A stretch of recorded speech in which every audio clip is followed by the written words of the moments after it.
उत्तराखंड में विकास के नाम पर जो होड़ लगी है, प्रकृति से छेड़छाड़ करने की, पर्यावरण को प्रदूषित करने की, नदियों पर बांध बनाने की, ये उसका नतीजा है। हम किसके लिए विकास कर रहे हैं?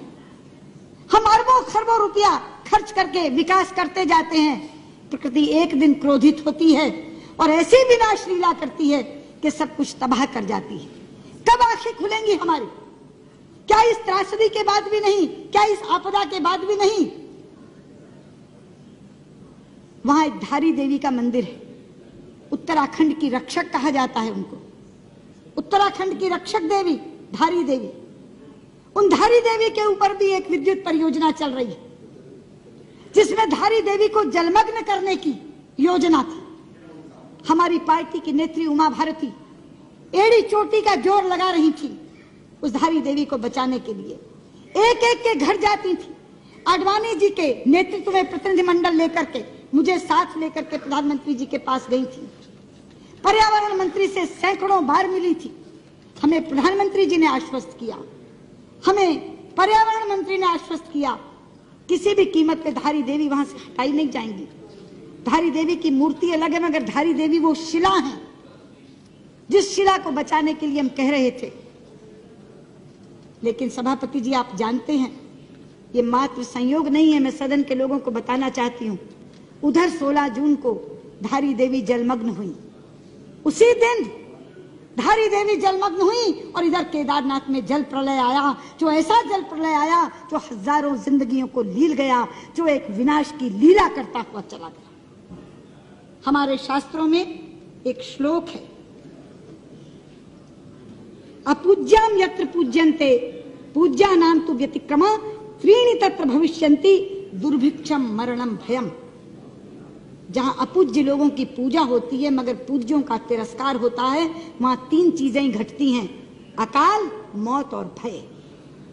ये वहां की पूज्या उत्तराखंड की रक्षक देवी धारी देवी का तिरस्कार हुआ और तीनों चीजें आ गई। लोग भुखमरी से भी मर रहे हैं, मौत का भी तांडव हो रहा है और भय भी वहां व्याप्त है।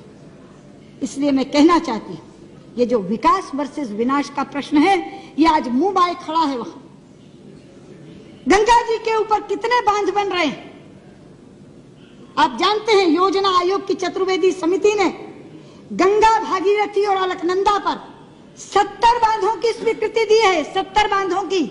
आज रेवती रमन जी यहां बैठे नहीं हैं, 2-2 बार चर्चा कराई है इस सदन में उन्होंने। हम सब सांसदों को साथ लेकर प्रधानमंत्री जी के पास जाते हैं। सभापति जी, गंगा हमारे लिए साधारण नदी नहीं है, गंगा हमारे लिए मां है। पता नहीं आप उस दिन थे सेंट्रल हॉल में कि नहीं, मुझे आश्चर्य मिश्रित हर्ष हुआ था। इतना हर्षित हुआ था मन, जापान के प्रधानमंत्री ने केंद्रीय कक्ष में संसद के दोनों सदनों के सांसदों को संबोधित करते हुए जब गंगा जी का नाम लिया था तो गंगा मैया कहा था।